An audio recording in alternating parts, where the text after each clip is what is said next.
L'un des plus grands mystères de notre univers, c'est la matière noire. Le CERN, l'Organisation européenne pour la recherche nucléaire, pose la problématique suivante. Les galaxies tournent si vite que la matière observable qu'elles contiennent ne serait pas suffisante pour les faire tenir ensemble. En toute logique, les galaxies devraient se défaire et s'éparpiller au fur et à mesure qu'elles tournent sur elles-mêmes, et ce serait de même pour les amas de galaxies. Alors comment ?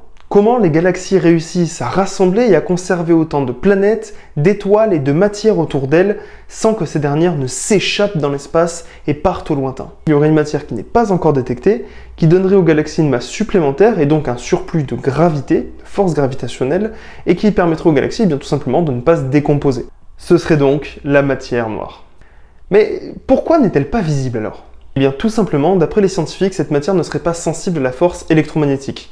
Elle ne pourrait donc pas capter, refléter, absorber ou même émettre de la lumière, et donc être vue. Mais je vous vois venir, vous allez me dire, mais alors comment on peut prouver que cette matière noire, elle existe? Et là, vous avez bien raison. Il faut toujours un petit peu de scepticisme et aller chercher plus d'infos par soi-même.